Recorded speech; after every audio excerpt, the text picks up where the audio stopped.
Welcome to the Near Memo, a weekly conversation about search, social, and commerce. What happened, why it matters, and the implications for local. So that leads us to you, Mike, and the search singularity, whatever that is.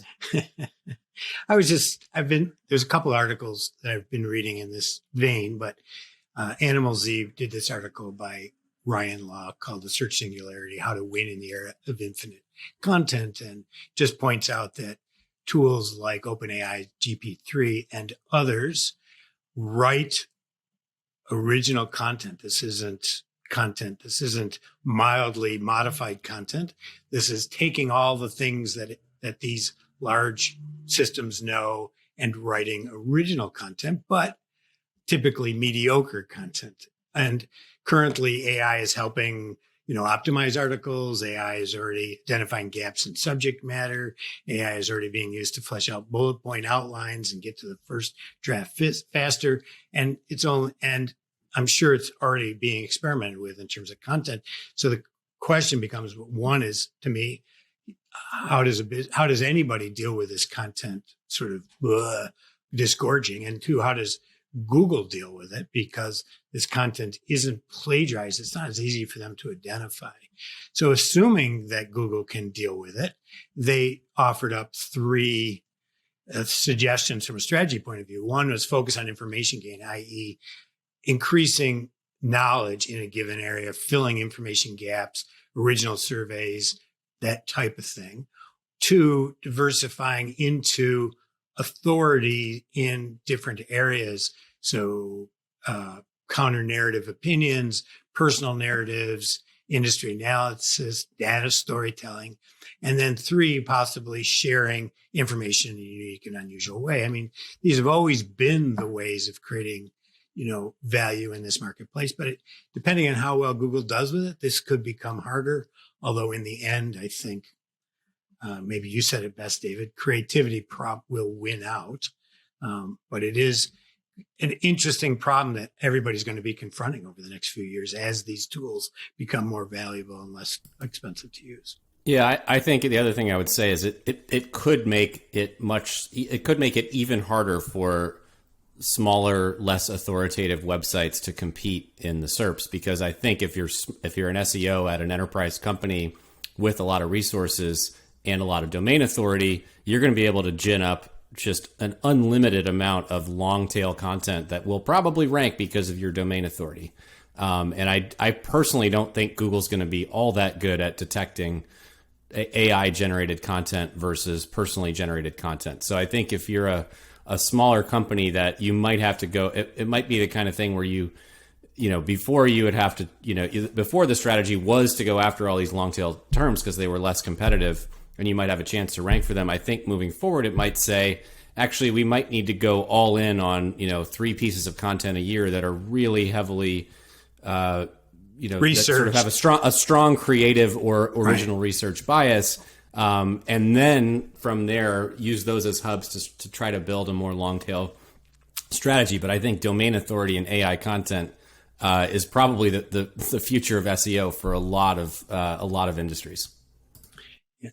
I agree with that analysis about the long tail. I mean, I think this is the kind of tool that I haven't seen any of the original AI content that this article refers to, but this is a way for a small team to generate a ton of content around very, very specific ideas or keywords, really niche content. And so that I agree that the danger is that everybody else will get drowned out.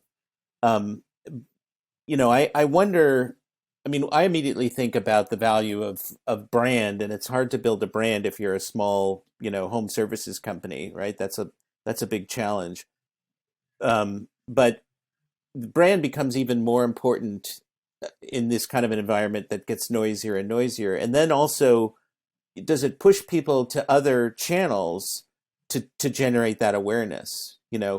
TikTok, YouTube, whatever it is, Nextdoor, Yelp, because Google is just going to be this morass of crap or thin content or It may not perfunctory be content. It may not be crap. It will be perfunctory, but it may not be crap. I mean, some of these AI products write perfectly readable articles that might actually be informative on a particular topic. So I think they will all be perfunctory, but I don't know that they're all going to be crap. Depends on how good the input is. And how long-tailed the content is, right? Right, exactly. I mean, some of these things are going to require domain expertise and all of that sort of thing, but well, I mean, I feel like in home services, for example, what was that site? They got nailed by one of those Panda updates or whatever. Ask howdoi.com or what? How to, right. yeah. How to. So all those, those kinds of things can be very well targeted and very well done with AI, is my guess. But in that example, that's all pretty thin stuff, It's, right, and that was all thin plagiarized stuff. It wasn't right. original, or it was derivative, Right. Yeah, right. But I think that AI is going to do a better job than those, probably third world written eHow articles. And if those AI articles are on a domain with enough strength, I think they're going to rank and be useful enough for consumers.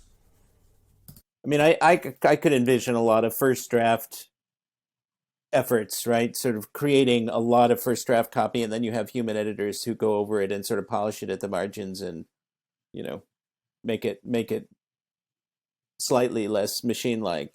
I don't know. I did a video of the Spot to Be case study and hired a ghostwriter to write it up.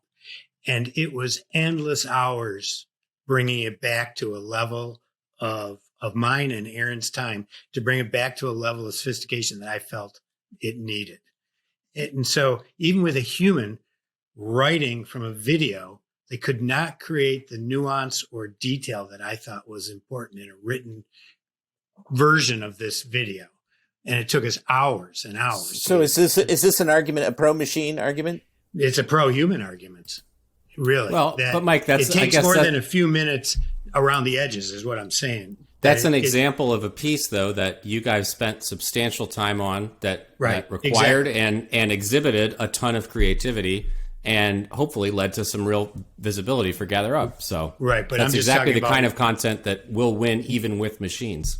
But Greg said that you could get it to start the article and then you could fix it up around the edges. And I don't think that a real article can do that, right? A thoughtful article. I think that, like David said, it's perfunctory. Well, I mean, I know that just in my experience, if you create a bad first draft, it's really hard to fix that. You almost have to reinvent the piece. Yes, well, that's true. So that's very true. But it does hold a place of possibility for the three of us. Well, it's very interesting. It's very interesting to think about. I mean, I have not experienced it. I've only read about it. So, I mean, well, I was reading and we should say all Near Media newsletters are actually written by Greg. They are not just remixed AI from articles that Mike and I shared. I hope it doesn't feel like they're remixed AI. Yeah, I spent a lot of time looking at stuff and writing stuff. So, yeah. Well, there you go. So, hopefully if you all want appreciate original that. creative content, sign up for our newsletter. I wonder if we should run a test though, Mike, where we have one newsletter go out that is AI that see if people notice. People won't know. People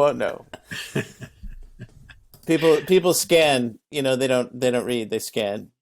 So that's right. All right. Well, that seems like a positive enough note to end on, despite it not being as worthy a goal as it is for others as it is for me. But it seems like a good place to stop for this week. Yes. As always, we love to hear from you.